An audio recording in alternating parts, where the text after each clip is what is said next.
Hi everyone, this is Pradeep from Sydney in Australia, and wishing you a good morning, good evening, good afternoon, good night, or whatever it is in your part of the day to the sixth episode of GCC. I love to use the word acronym because people who are not part of GCC have no clue what GCC is. And that's what you see. It's a very exclusive club, and we don't let everybody in very easily. Anyway, to begin the session today, we have one absentee, Anu Meena, who suddenly fell very sick and sent her apologies, and we'll pick her up. But we have another outstanding TEDx speaker who's speaking to us from London. And let me not say anything more except to say I always get amazed when I talk to this young lady. She is a medical professional. She's a doctor. So what does she have to do with IIT Delhi? She is, what is called as a what? How do you spell that? Maxillofacial surgeon or something like that, Or in common language, what that means is reconstruction of the face. She is doing research at All India Medical Institute of, or whatever, All India Institute of Medical Sciences. Yes, I've got the word correct now. And what is she doing in London, where she has been for the last couple of months or whatever it is? So let me first hand over to Ruchi to talk about who she is, what is her connection about with IIT Delhi. So over to you, Ruchi, and please give a round of applause to Ruchi.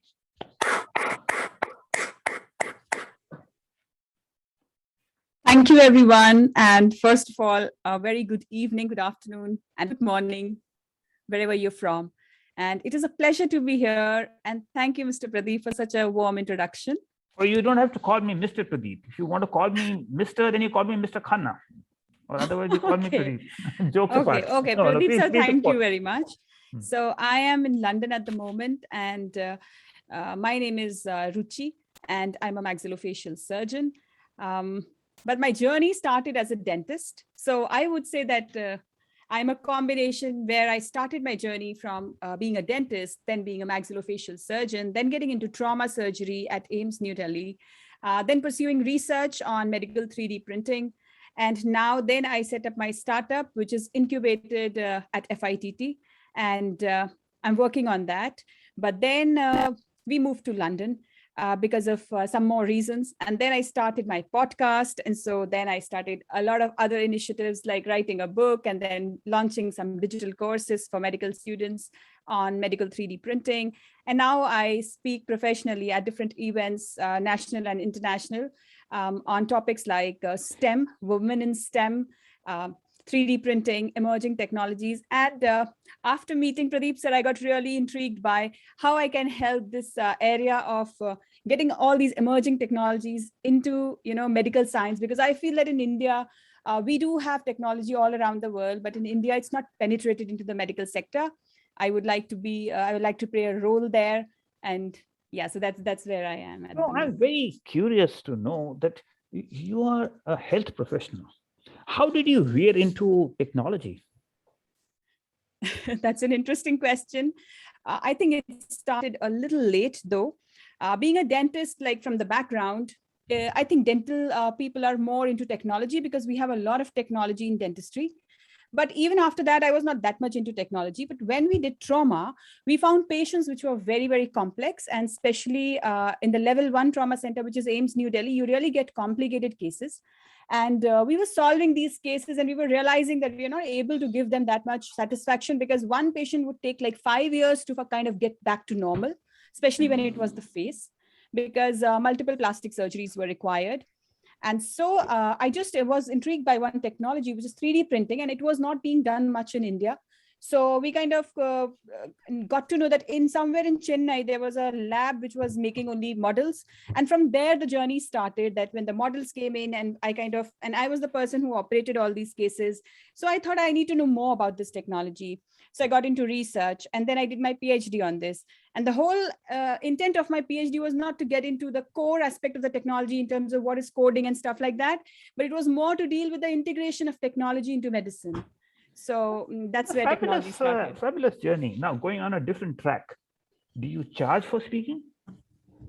So I have started charging for speaking. So am I going to get a bill for your session today? No. Are you joking? That is so nice. I love it. And tell me more about the TEDx that you were speaking on recently. So in the TEDx talk, actually, I was speaking about life in terms of reading, studying, and getting to a point in your career where you feel that you've done quite a lot, and you might not even feel you've done quite a lot, but then getting to a point wherein you should start giving it back to society.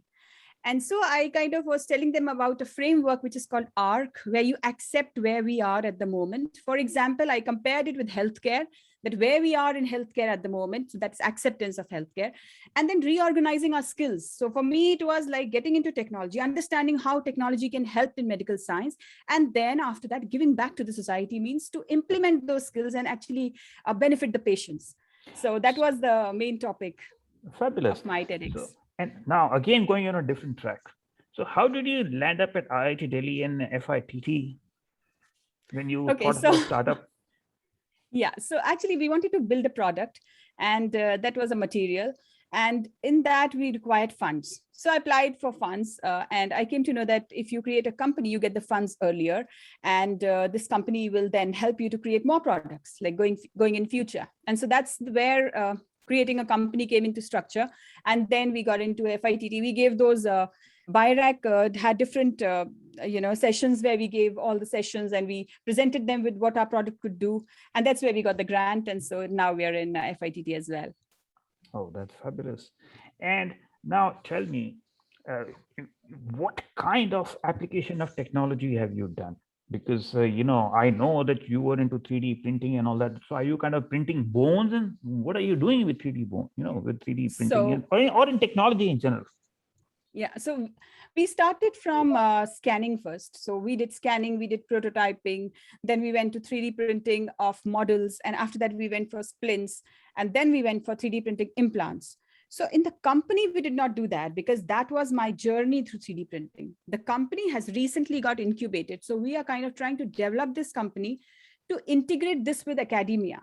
Because what is happening is, like, being a medical professional, I very well know where the hindrances are coming in, how it is not getting deeper down into I'm not talking about the few 5 to 10% of institutions who've already adopted the technology and who are doing some part of technology, but I'm talking of India as a whole. I mean, the country as a whole, that people don't even know about 3D printing. And so this is really, for me, it is like, going to different institutions, talking about it, getting them started to at least think about it. And then kind of, we have to really start at the grassroots, because we are not at a point wherein I would say that, like, in a lot of countries, people at least know, like I'm in England, I'm seeing here, at least people have heard about it. They've started somewhere. But for us, it's like, I would say 70% of the doctors would not even know about the technology. That's where my next question comes in, Ruchi. The question is that, yes, I can see that you're very passionate. I can see that, how you get actively involved in so many things. But as far as my knowledge of the health profession goes, majority of them are illiterate, so as to say. Now, how did you get a chance? What about your colleagues in AIMS? What were their thoughts, and how did you actually think about implementing this at the workplace? Right. So the implementation was a little tricky for myself because I was in the surgery department, and getting to the point where you start implementing technology is a whole process, because something is already working for everyone. So nobody wants to move out of that point. So what I had to do, I had to pick a few cases which was so drastically bad that we'd worked for them for the past 5 years. And I had personally followed those cases. And they were very close patients of mine who were connected to me on my telephone. So these patients were following me back, and I literally had like 4 to 5 patients who are in a real bad condition. And I just picked those cases and I just went to my mentor saying that, I want to give it the last try. Anyway, they are in their last stages where they are not getting help from anywhere. So this is something we'll try. If it is positive, we can say that yes, technology worked. If it doesn't work, it doesn't harm them. So that's the point. I mean, I started with cases which had no other option to go now. I mean, they were like, we are done with them. So that's a fabulous journey. And I also shows, the perseverance by which you followed through the path. But what about the colleagues around you? How flexible or adaptable were they to looking at, using technology or leveraging technology? Right. So trauma center is a wonderful place to work at, I would say, because we are a group of people who are from different specialties. What happens is, like, for example, I'm a maxillofacial surgeon. In the operation theater, I have a general surgeon. I have an orthopedic surgeon. I have the anesthesia. So I have different colleagues. So how it works is that I am very much coordinated with the anesthesia for the OT. I'm also coordinated with the general surgeon who's going to help along with me in the operation theater. I also have other surgeons. So it's such a collaborative department, I would say. And any surgery doesn't happen by the surgeon who's operating. Every surgery happens by a group of surgeons, because I should say by a group of medical professionals, because anesthesia people are going to look at your pre-anesthetic checkup. And then it is going to be, the junior doctors who are going to take the patient in. They're going to be people who are going to look at the patient after the patient is done. There are going to be night duties, day duties. So it's a whole group of people. And I think trauma center is a very good place to work. I never had a problem. I was always helped. My mentor I would say my mentor really coordinated very well, and she really helped out, and she was very enthusiastic to take this up. So I'm seeing a question being put up by Vijay Shrirangan. He's asking that, do you think 3D printing could be used at home for health purposes in future? Okay, so this is one point I was asked at another place about this, whether 3D printing can be used at home. So as per the guidelines, regulatory guidelines, actually, there are a set of printers which should be utilizing, which should be used for prototyping. And all of these standards are made so that we don't harm the patient. Because what happens is all the 3D printing and all the designing, everything happens by the engineers at the back end. But the person who's going to face the patient is going to be the doctor. And so to keep the patient safe, everything will be put on the head of the doctor, or you can say the doctor is responsible for all the standards and for all whatever you've delivered. So I think to keep that at a particular standard and to keep it going, it's very important that we should not start doing it at home first. There are certain set of regulations we should be following. You can practice things at home, but when it is to be done for a hospital, I personally feel that, there are two ways of doing it. Either go to a service center or set up a lab at your hospital. There are just two ways. So another question which comes up to my mind is, you've been a dentist. Yes. Now, I pay a lot of money in Australia if I have to get a denture or something like that, So can I use 3D printing for making my artificial teeth? Or not, why artificial? For my teeth? So that's a very great question. Dentistry is one of the major, I should say it holds a very good market with respect to 3D printing in dentistry, because dentistry is like, it is so much involved with 3D printing that some of the companies have made printers which are purely for dental purposes. So a company cannot make a printer only for dental purposes unless there is this huge a market or this huge application. So yes, the answer is definitely yes. So now, in regard to the research, have you finished your PhD or are you still doing your PhD? So my PhD is over. I'm awaiting my viva because of this closure and everything. Those are the things which are being delayed. PhD is officially over. So what happens once you get your PhD? Does your title become Doctor Ruchi, something like that? Two doctors in front of you? I think because the title doesn't matter. PhD also, you are a doctor also, so health professional also. I think the title, sir, really doesn't matter. It's just about the work that you do after you get the degrees. Somebody is putting over there, Doctor Plus. So on another front, how is the COVID situation in London at the moment? So it's far relaxed. There are cases that are increasing, but then there are less hospitalizations. So it's pretty relaxed and people are moving around. So another question coming up, and this is coming from Pallav in Sydney. And he's asking, how far is organ replacement through 3D tissue printing? Basically, what it is talking about is that, do you see a time that we will be replacing organs using 3D printing? Right. So I think 3D printing is the basis of the next step, which is called bioprinting. And bioprinting is more complex because this involves living cells and tissues. And so, of course, there are things which are coming up, but yet we are not close to organ replacement. But I think we'll be there once. Fabulous. And let me tell everybody that how I met Ruchi was a couple of months back. We met in regard to virtual reality, augmented reality. In fact, she also is one of the co-leaders for our community of practice that we are building up for health professionals. Because from my perspective, it has got to be the business which drives technology. And that's why we've got leaders like Ruchi, etc., who are actually health professionals, but really, delving into technology. Now, with that, I will say that Ruchi, it has been absolutely fabulous to have you on this platform. What I will be doing is, post this, I'll be also introducing you to our two co-leaders who lead up the alumni in UK. I will also be adding you to the UK IIT Delhi WhatsApp group, and look forward to keeping in touch with you. So with that, sir. Thank you so much. Please give a round of applause to Ruchi. It was a pleasure being here. Thank you. It was a wonderful session, and it clearly shows that it doesn't matter whether somebody has actually studied at IIT or whether studied, medicine. It's about individual passion. And that passion really come across very squarely when you talk to Ruchi. So take care. Have a lovely, I believe it should be what, 9 o'clock in the morning in UK? So 2 o'clock. No, okay. So yeah. enjoy your day, and we'll talk to you later. Thank you. Thank you, everyone. Thank you. Now from London, we go to Sydney, where it is now 11:15 in the night. The dynamics of a global group. And whom do we talk to? We talk to a guy called Pallav Saxena, a man who started his journey with IIT Delhi. I've forgotten what engineering he did, but Chemical. Then went on. No, I know that. I'm just joking. and of course, then veered off into international business. And he not only did IIFT, but he spent a fair bit of time in Europe. So let's give a warm welcome to Pallav Saxena from Sydney.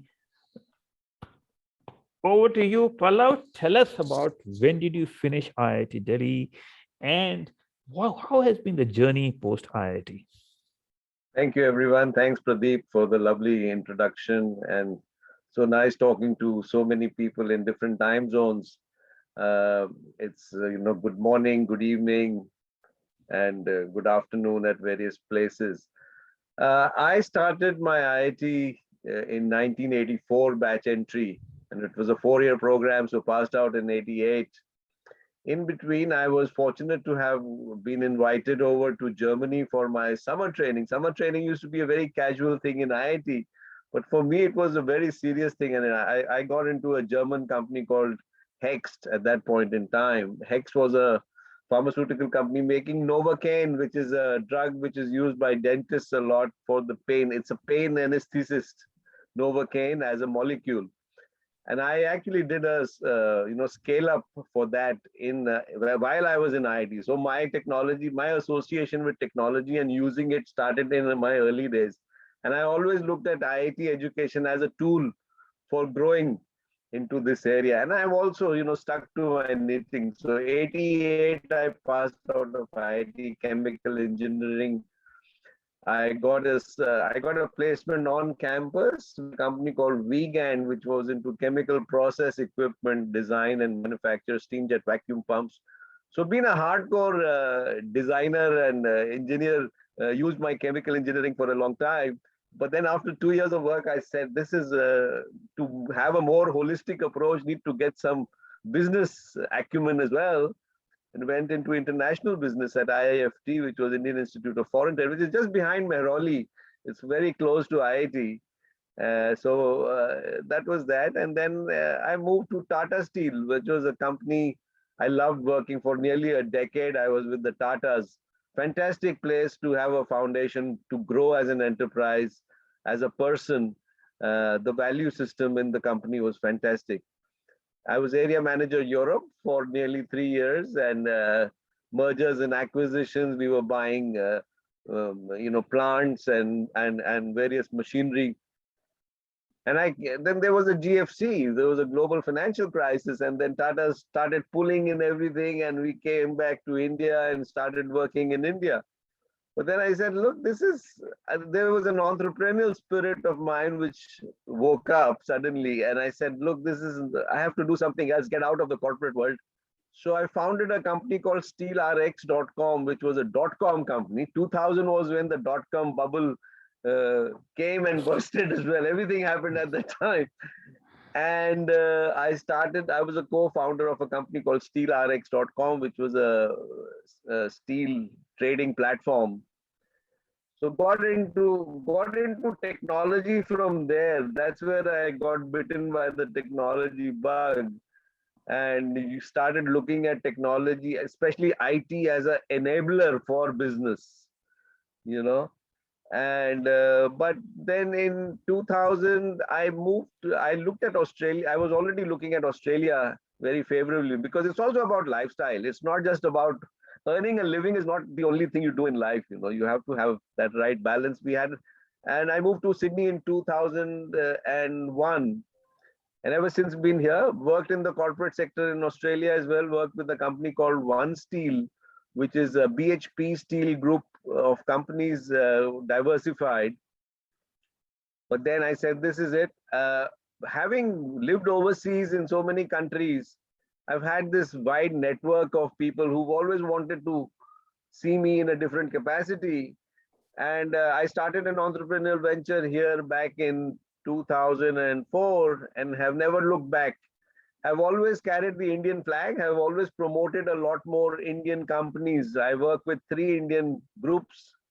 Of course, the Tatas. I work with a group called the Murugappa group of companies, which makes TI cycles in South India, and a company called Ratnamani, which also make stainless steel, titanium steel tubes. So all goes into process, equipment, and engineering. I do projects. Sitting in Sydney, I'm doing projects which are being implemented in Saudi Arabia. For example, a company called Aramco. Aramco is the biggest oil company in the world. It has a market cap of $1 trillion, not billion, but $1 trillion. It's the biggest company you can ever think of in market cap. So my projects are focused there. So sitting here, and this is beautiful. What is happening here, working from home environment, I've been doing it for the last 15 years. This has been a normal for me for the last 15 years. And now people are talking about it as the new normal. And, so it's very interesting. But of late, I got interested into areas of artificial intelligence. I volunteered. It was the elephant in the room. And I said, what is this all about? And I enrolled myself for a course at MIT, at the Sloan School of Management, for artificial intelligence, business strategy. And it's quite fascinating. So I'm looking at supply chain sourcing for people, at the same time looking at how artificial intelligence can be used. Also, blockchain. These are areas which are always exciting, and I'm looking at all the time. But my main focus is sourcing, consulting people on supply chains and how to integrate with them on supply chains. That's what I do. So question. And I just enjoy. I think I'm never going to retire. Nobody can fire me because I do my own thing. So a question. So first question is that where were you living when you were in Europe? When was it? I was London? in Austria, Vienna. I was in Central Europe. Vienna is where I was for about a year. And then I moved to the Eastern Europe, a place called Bratislava, which is in Slovakia, where we were acquiring a few mills. So I was doing the due diligence in Central Europe and looking at a lot of opportunities there. So the Chorus deal happened after you or when you were there? chorus happened after. I was there in the mid 90s, and chorus happened towards the end of 90s or early 2000. So that And was, yeah, what made you yeah. come to Australia? Well, the weather was one, and that you get mangoes here. No, I saw a lot of synergies between the steel. I mean, Australia has always been big in the iron ore and in the commodities part of things. So I looked at an opportunity here that I could leverage my steel background here. But honestly, there was more to it, and I think the weather and the person and the people here and the lifestyle here is what was the main magnets for me. I couldn't agree more with you. I've been traveling overseas so much, and every Yeah, time I used to land back in Sydney, I used to say, "Thank God I'm living over here. That there is nothing over, all the kind of interesting things happening all over the world, kind of stuff." But exactly. And as far as the weather is concerned, I just hated snow. I lived in Europe for 3 years, and I hated the 9 months of cold, overcast, snowy kind of weather. So I definitely like the sun here in Sydney. I really enjoy that. And so it's so important. If you look at health and well-being and mental health issues, you need the weather plays a very important role. So, by the way, for everybody's info, Pallav has been living in Sydney for donkey number of years. I've been 18 living in years Sydney now. for donkey number of years, but we didn't know that both of us live in Sydney, and we are from Exactly. IIT Delhi. It so Yes, happened I when think the IIT director brought us visit. together when he visited. So it was only last year when the director and the three deans they came to Australia, and they actually had work in Brisbane, and they came down Brisbane, to yeah. Sydney just to catch up with the alumni for one evening for dinner. And I had organized a dinner, and that's how we developed a community over here in Sydney. And that's where it comes to the question, Pallav, is that why were you connected or not connected with the institute for all these years? Well, we end up living in our microcosms. We have our own batchmates that we stay in touch with. Unfortunately, there wasn't much of a visibility here in Sydney. Probably I missed it. It was not on my radar. But now that we are in touch, I think it's far more active. But it was just, I think there are still some more IITians here who are off the radar. They are totally not connected, and I think it's our responsibility to bring them as well on board. Absolutely, absolutely. And that is exactly what one of the purposes of GCC is, to make it a global platform where people are able to connect with each other on a value-driven basis. Because the reality is that each one of us will get caught into 10 different things, and it falls off Yes. the radar unless it is, we see any perceived value. The emotional connect is always there. But even for the Yeah. emotional connect to survive, and especially if we start living, thousands of kilometers away from India. So, as you very rightly put it, Okay, so another question I is think that, it might be a good thing if the GCC can also look at the one of the agendas to be to grow the network, if we absolutely, can, so we absolutely. can we can all contribute towards that by giving you more information about who all is available, who's who in the zoo, so that you can try to send them invites. No, no, no. I'm going to do more than that. I'm going to pull you more actively into the whole ecosystem. Yeah, that'll be good. So now tell me another story is that so when you landed up in Sydney in must have been post Post Olympics. Post Olympics. Oh, you missed the beautiful time of Olympics over here. Yes, So yes. how was the economy, and did you have to go through a bit of a struggle to establish yourself, or what exactly was the journey in Australia? Australia was totally an alien territory for me. Before that, because I'd already got my permanent residency in India, I had to visit Australia once to get my stamp, which is a visa stamp. I did that, and then I went back to India. And then it was a big call for us to take. It was just me and my wife, so it was easier though that way. But in Australia, it took me 3 months to get a job. Every time they asked you, do you have local experience? And I said, no, I have international experience. I have global experience. I've been the area manager Europe for a large group, which you can't even imagine the magnitude of. So the order of magnitude that I was used to was far larger than what Australia was actually handling. And it took me a while to convince them that, look, I have those transferable skills which you can use here. And it took me 3 months to get a job with One Steel, which was a reasonable job. I mean, it was as a starting point, getting a car and a laptop and a mobile phone was considered to be a good thing at that point in time. And yeah, it wasn't too hard. I think more than that, it is better for the family. For my wife, it was easier to get a job in a bank, for example. You know, it's so overall, if you look at it, it becomes a good opportunity. I think Canada, we were talking to one of the gentlemen last time when he spoke, Canada is quite similar to the Australian opportunity. And so, yeah, it wasn't too And bad. It wasn't too hard. absolutely right. And for everybody's info, Australia has a population of 25 million. Yeah, And it's like compared to Delhi. India's population of 1.2 billion, and also as compared to Canada's population, which is 35 million. Well, Yeah. there are a lot of similarities between Australia and Canada. I mean, both are part of the Commonwealth, but both also have minerals as a very, very strong component of the economy. Mining is a very, very big. In fact, one of our Commodity-based one economy. of our friends is based in Calgary, which is actually Yeah. a mining town, in Canada. Our GCC, executive member is based in Calgary. So absolutely, and then it's very interesting as you cross from Detroit to Windsor by road. There is a bridge called Friendship Bridge, and Detroit is like an old decaying Roman Empire. And when you enter Yeah. into Canada, it's got neat row of houses, kind of like Australia, etc. So now, having lived there for so long, do you think that you want to return back to India, or is Australia your home now? Australia is home for sure, but I think my trips to India might increase as I said, I'm never going to retire because I don't see myself retiring. I'm just evolving.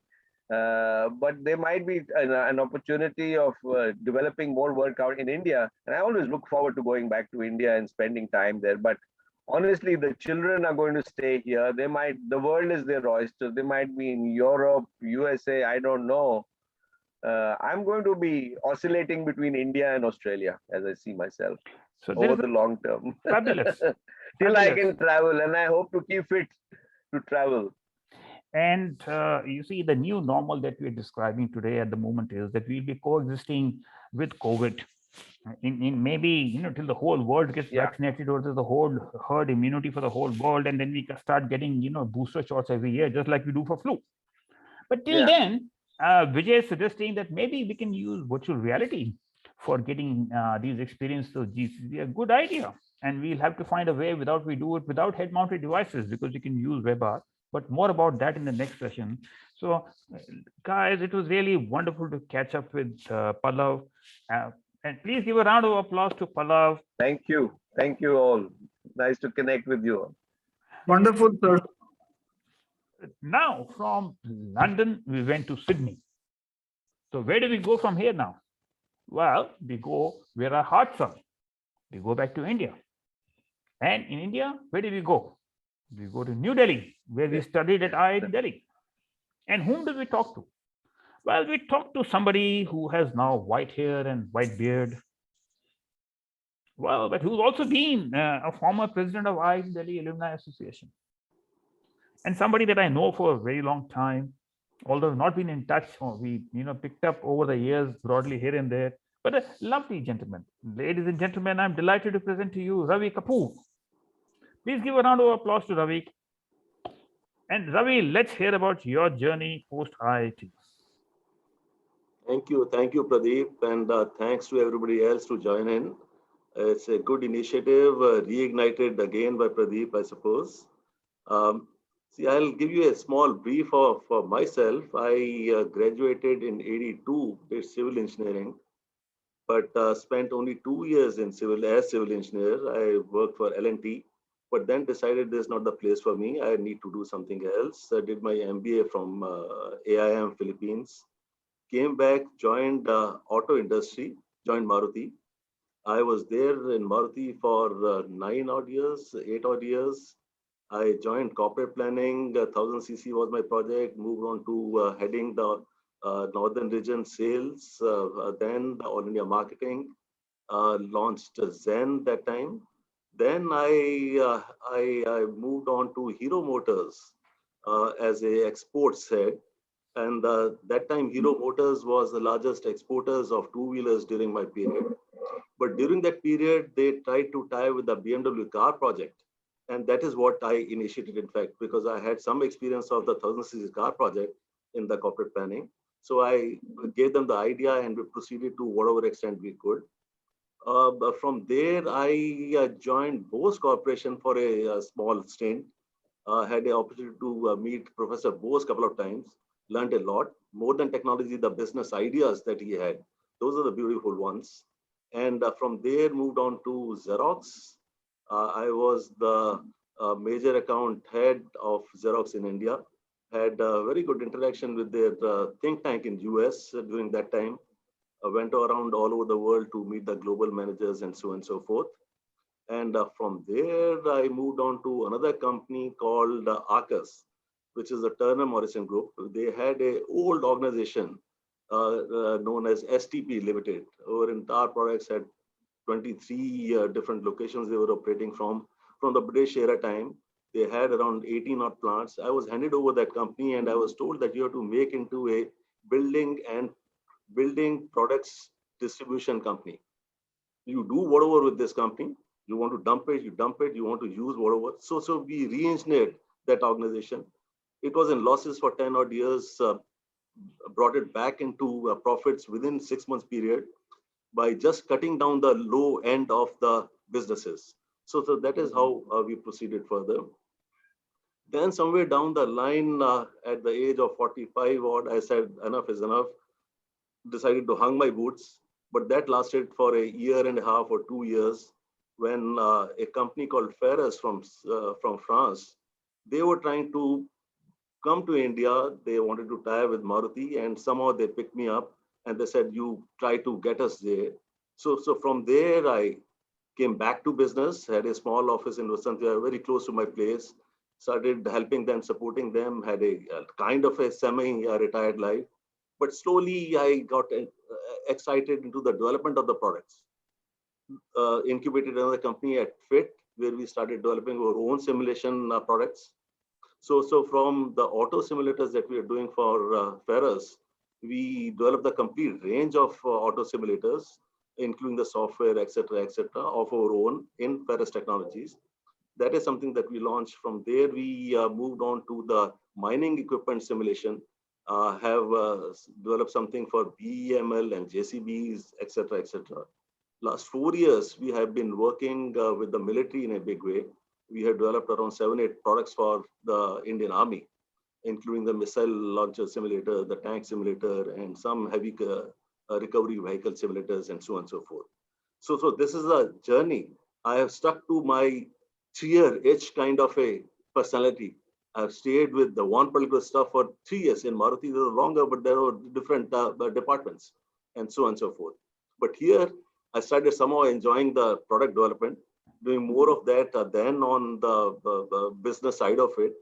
So that is a small little professional career that I have had.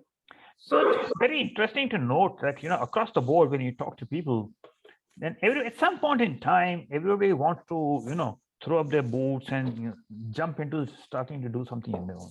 I think this is what all of us, have this wanting to do everything and to change the world kind of a story. But it's absolutely fabulous.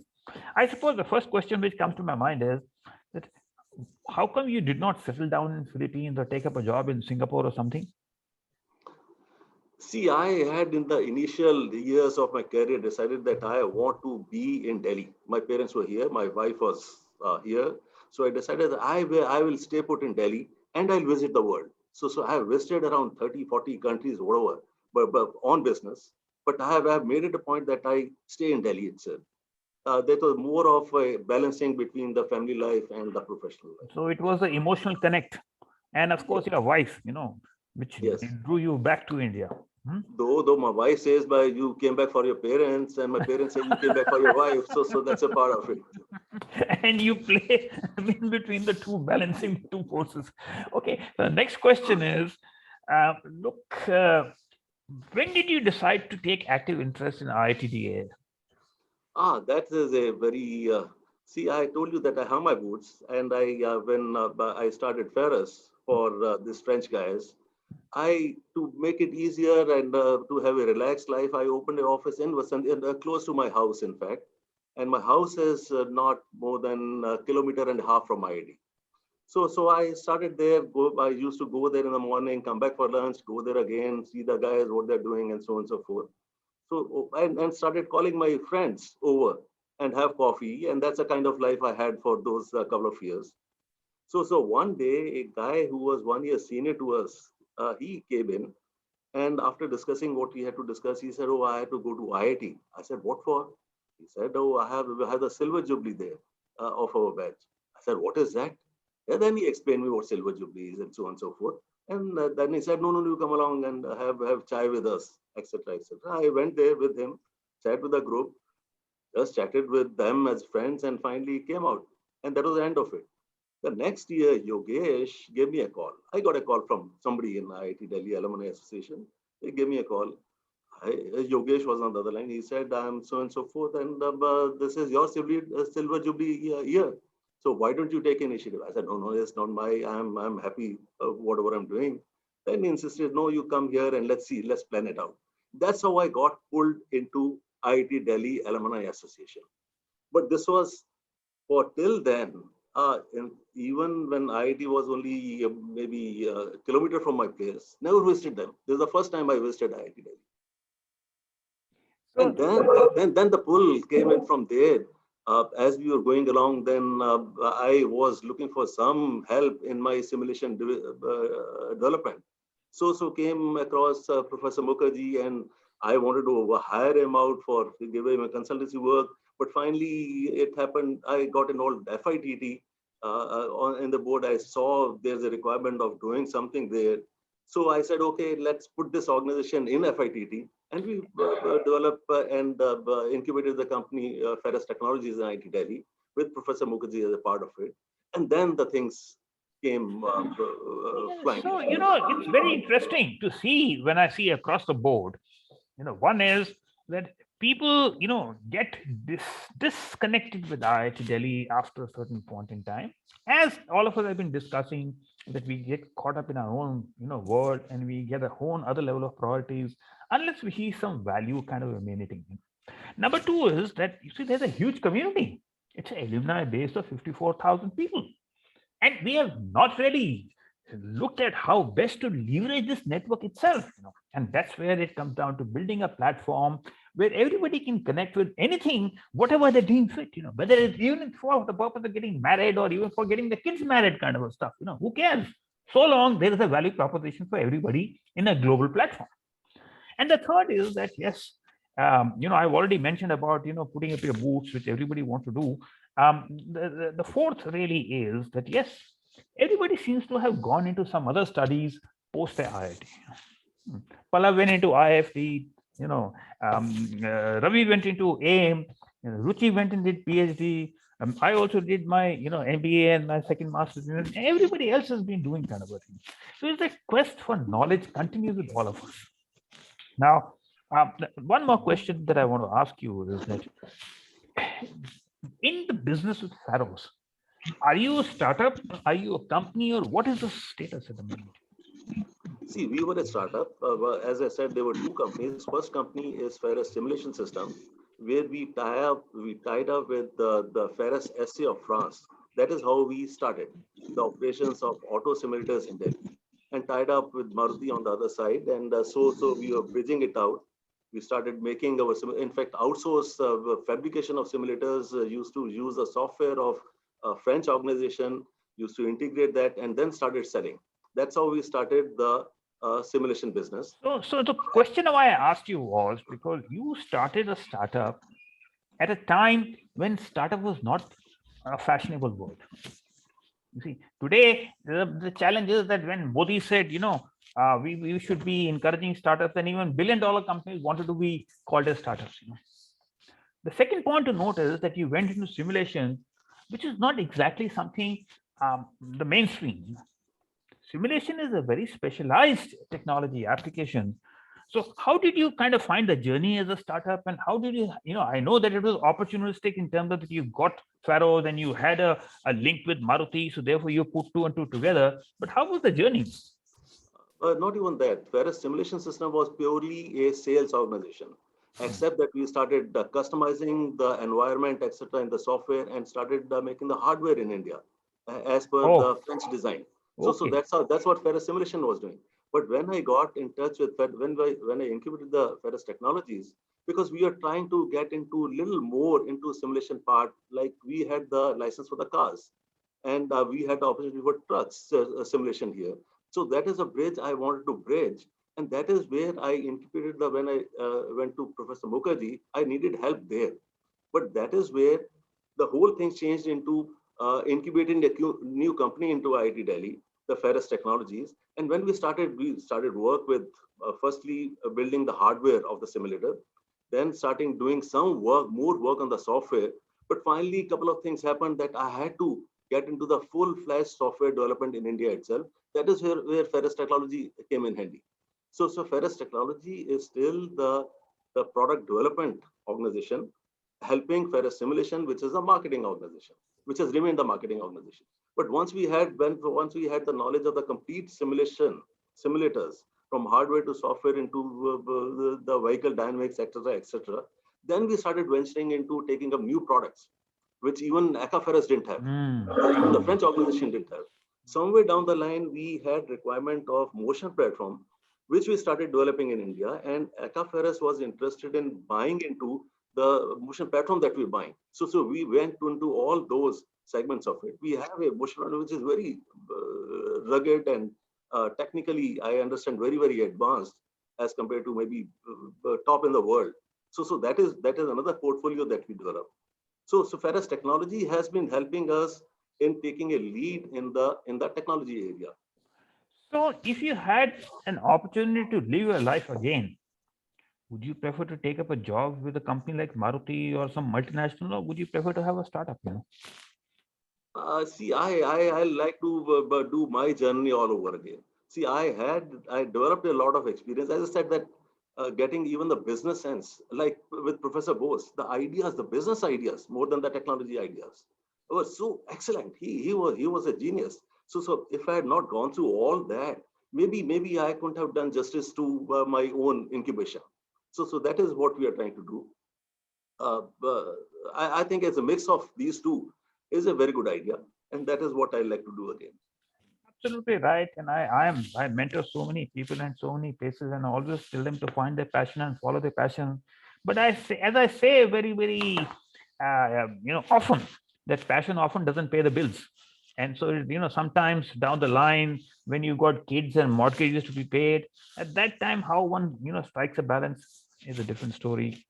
Okay, guys, look, it was absolutely fabulous to talk to Ravi as well. So please give a round of applause to Ravi. And thank you, Pradeep. And Ravi, we will also be pulling you into the ecosystem Thank that you, you're sir. building for GCC. So that is the whole idea. The idea is that, you see, first of all, we want to make this as understanding the person, not having some lectures going on some technology or something like that. I mean, there are enough forums for that, kind of a thing. It's really to understand who the person is, how the journey has been, and really to extend the outreach and in that way to build up the platform. Now, I wanted to say that the last time's Canada session was so popular, so well done. Thanks to Vijay, Nemi, and everybody else who made this happen, and especially to Vijay who put together the whole thing. So as a result of that, we have already kick-started planning on sessions from other countries. So on the next GCC meeting, we will be having the Singapore session, which Priyadarshi from Singapore is developing. That is on 4th of September.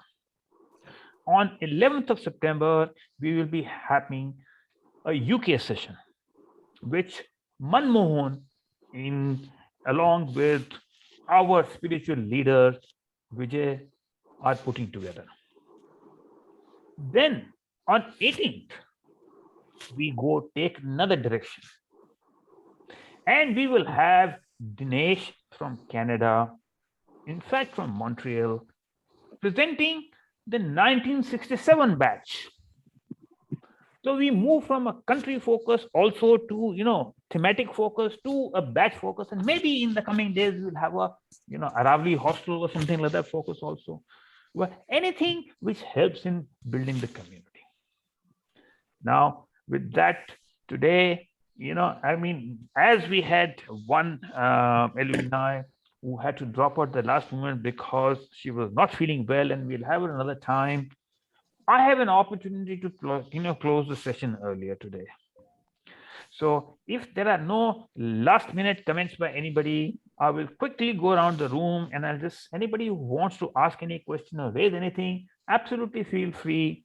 If not, then I will once again say that enjoy your morning cup of tea, evening glass of wine, or a glass of lassi for lunchtime, or whatever it might be in your part of the world.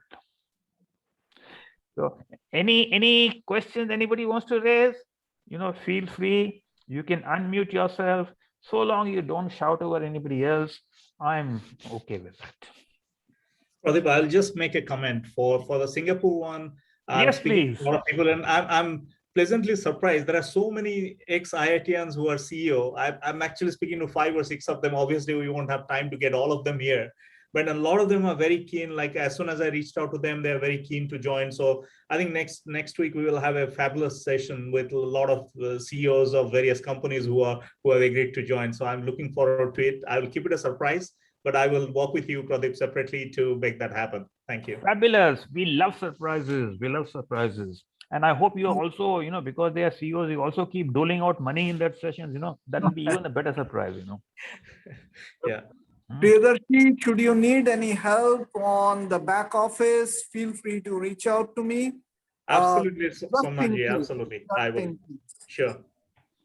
We are due to meet, so I'll speak to you separately. We will set up some other session, so we'll meet in Singapore. In Priyadarshi, in the good old days, and I call the good old days, which were pre-pandemic, I used to be in Singapore every month, although for a 1 day or, maybe at times 2 days or something like that, mostly speaking at conferences. But now I've been grounded in Sydney for the last 18 months. So, and then Singapore has such a, Singapore is what I call as, it is not part of Asia. Why? Because everything works over there. Yeah. So, looking forward to the Singapore session next week. Any other questions from anybody else? Manmohan, and yes, Manmohan. Just wanted to add. Then the UK session the following Saturday after Singapore. So, covering the globe. Yes, and Manmohan can, whatever little beard he has, he's a professor, and like I said, he's been cited as among the top 10 in operation research, so he can look knowledgeable while comparing the session, and maybe drop a beard or something like that. Whereas our friends, the spiritual leader can have some, what should I call, some mantras or something like that. Vijay, looking forward to that UK session also. Absolutely fabulous. And Dinesh, I don't know whether you are sure, we'll have some mantras. Absolutely. For that session. Absolutely. I still have to have a chat with you as to how best to, get a SIG, with you as the focus. And is Dinesh on the call? Yeah, I'm there. Oh, yes, Dinesh. Tell us about, we're looking forward to the 1967 session. Yeah, by the way, so Dinesh, I have tied up with, my classmates. Yeah. Who are all 75 plus. And they're all looking forward to this occasion, actually, to interact with everybody. So it's going to be interesting. Very good session. So we will. I'm really looking forward to, and I was so nice, when I reached out to you, and how quickly you spoke to your own group and all that, and within 1 day we had the session locked. Yeah, absolutely. In fact, we need more time from you. Sure. These guys have so much of story to tell that. So we will discuss offline when I plan the agenda. So more than happy to look at how best to do that. Yeah. Okay, guys, folks. Once again, have a lovely morning, evening, afternoon, night, and talk to you next Saturday. Bye for now.